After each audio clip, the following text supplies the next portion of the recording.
नमस्कार, मी Anjali. Time to time मध्ये आपल्या सगळ्यांचं स्वागत आहे. भारत आणि अमेरिका यांच्यातील संबंध पुन्हा एकदा चर्चेत आले. यावेळी वादाचा विषय रशियाकडून होणारे तेल खरेदी नाही, तर संसदेत येऊ घातलेलं FCRA अर्थात फॉरेन कॉन्ट्रीब्युशन रेग्युलेशन ऍक्ट या संदर्भातील प्रस्तावित विधेयक आहे.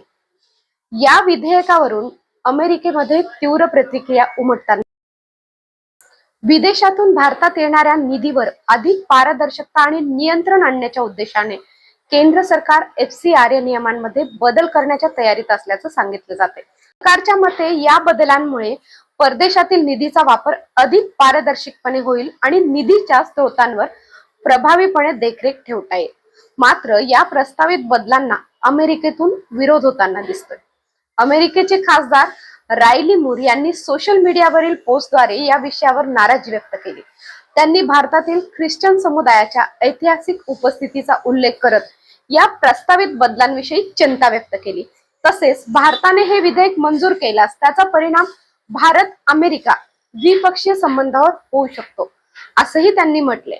विशेष म्हणजे या विधेयकाला विरोध केवळ भारतातील काही गटांकडूनच नाही, तर आंतरराष्ट्रीय स्तरावरूनही होत असल्याचं चित्र दिसते. त्यामुळे हा विषय आता देशांतर्गत राजकारणाच्या पलीकडे जाऊन जागतिक चर्चेचा मुद्दा दरम्यान केंद्र सरकार संसदेत हे विधेयक मांडण्याच्या तयारीत असल्याची माहिती समोर येते. सरकार आपल्या भूमिकेवर ठाम राहतं की आंतरराष्ट्रीय दबावामुळे वेगळी भूमिका घेतं याकडे सर्वांचं गेल्या काही महिन्यांपासून भारत अमेरिका संबंधांमध्ये काही मुद्द्यांवर तणाव दिसून आलाय.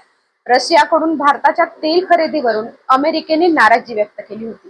त्यानंतर आता FCRA विषयावरून नव्या वादाची ठिणगी पडत आहे. आता संसदेत या विधेयकाबाबत काय घडते आणि त्याचा भारत अमेरिका संबंधावर नेमका काय परिणाम होतो हे येत्या काळात स्पष्ट होणार. या विषयावर तुमचं मत काय? भारताने परदेशी निधीवर अधिक नियंत्रण ठेवावे का? तुमच्या मत आम्हाला कमेंट्स मध्ये नक्की सांगा. चॅनलला लाईक आणि सबस्क्राईब करायला विसरू नका. अशाच व्हिडिओसाठी पाहत राहा टाइम टू टाइम. धन्यवाद.